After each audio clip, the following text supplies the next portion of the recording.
हरे भरे पहाड़ों और नीले आसमान के बीच बसा था एक छोटा सा गांव, सुनहरी घाटी। इस गांव में सुबह हमेशा एक मीठी सी मुस्कान के साथ शुरू होती थी।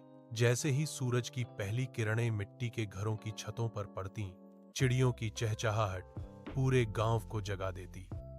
छोटी सी बच्ची मीरा अपनी खिड़की खोलती और ठंडी हवा के साथ आती फूलों की खुशबू को गहराई से महसूस करती।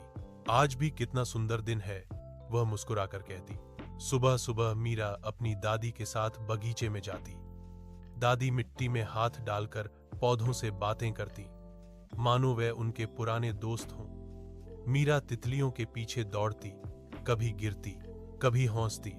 पास ही एक बिल्ली धूप में अंगड़ाई लेती और गायें घंटी बजाते हुए चरती। थोड़ी देर बाद गांव की छोटी नदी के पास बच्चे इकट्ठा हो जाते। कोई कागज की नाव बनाता, कोई पत्थरों से खेलता। नदी का पानी धीरे धीरे बहता, जैसे कोई लोरी सुना रहा हो। मीरा अपनी नाव को पानी में छोड़ते हुए एक इच्छा मांगती, काश हर दिन ऐसा ही शांत और खुशहाल रहे। दोपहर होते होते सूरज थोड़ा तेज हो जाता। सब अपने अपने घर लौटते। माँ चूल्हे पर खाना बनाती और रसोई से ताजी रोटी और सब्जी की खुशबू पूरे घर में फैल जाती।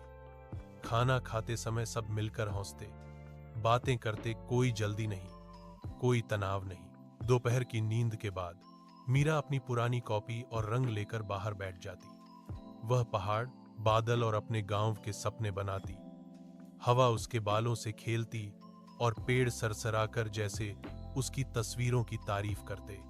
शाम ढलते ही आसमान नारंगी और गुलाबी रंगों से भर जाता।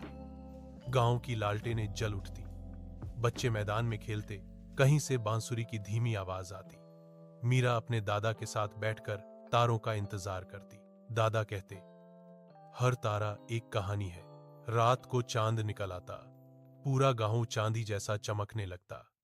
मीरा बिस्तर पर लेटकर दिन भर की यादों को सोचती और धीरे धीरे नींद की दुनिया में चली जाती।